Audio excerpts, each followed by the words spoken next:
Ratusan ribu rumah rusak dan hanyut akibat banjir bandang dan tanah longsor di Aceh, Sumatera Utara dan Sumatera Barat pada penghujung November lalu. Kini korban bencana mengharapkan kepastian di mana mereka akan tinggal. Presiden pun menjanjikan hunian sementara rampung dalam 1 bulan. Berikut benang merah rekonstruksi perumahan bencana.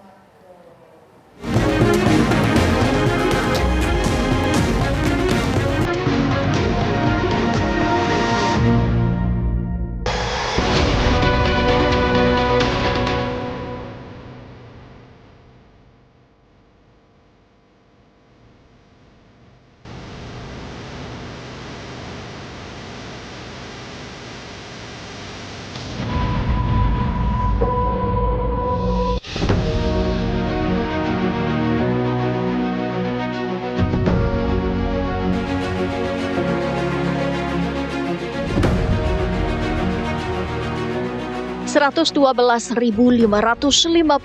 rumah yang sebelumnya berdiri dipenuhi kehangatan keluarga sejumlah wilayah di Aceh, Sumatera Utara, dan Sumatera Barat kini tak terbentuk lagi, bahkan hilang sama sekali dalam sekejap mata.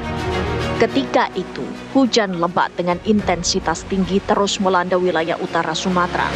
Pada 25 hingga 27 November 2025, hujan yang selama ini dianggap membawa keberkahan berubah menjadi malapetaka. Lebih dari 1.060 warga meninggal dunia, ratusan korban masih dalam pencarian, sementara 537.185 orang mengungsi.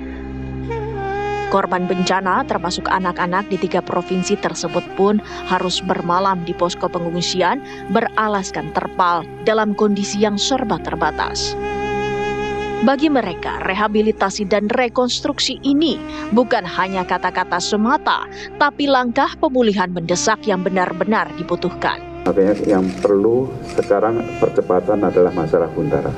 Huntara ini menjadi penting, khususnya bagi masyarakat, menjadi kebutuhan mendesak agar segera dilaksanakan.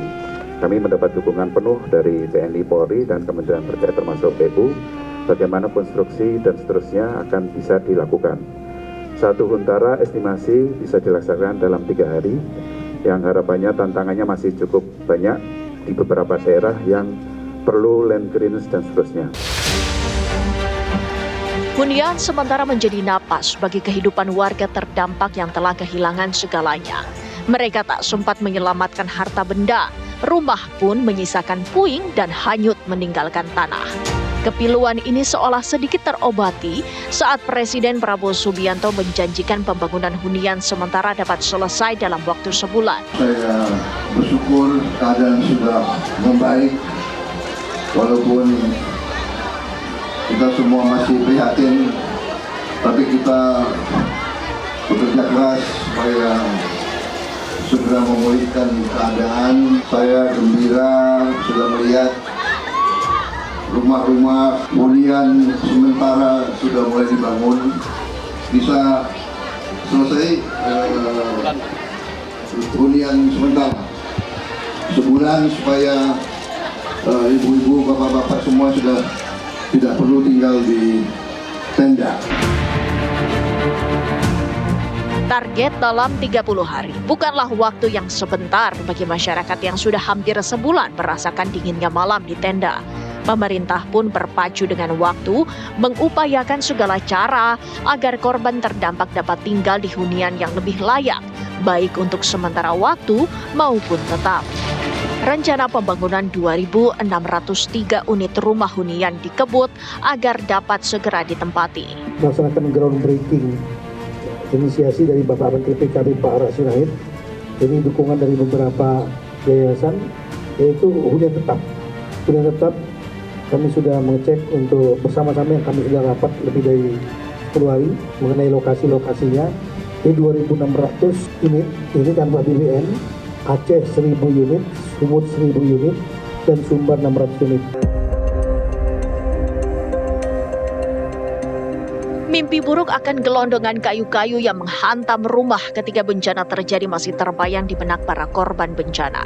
Mereka mencoba melakukan pembersihan tempat tinggal mereka, namun tak bisa berbuat banyak karena kondisi rumah tidak hanya dipenuhi material lumpur, batu, tetapi juga kayu-kayu.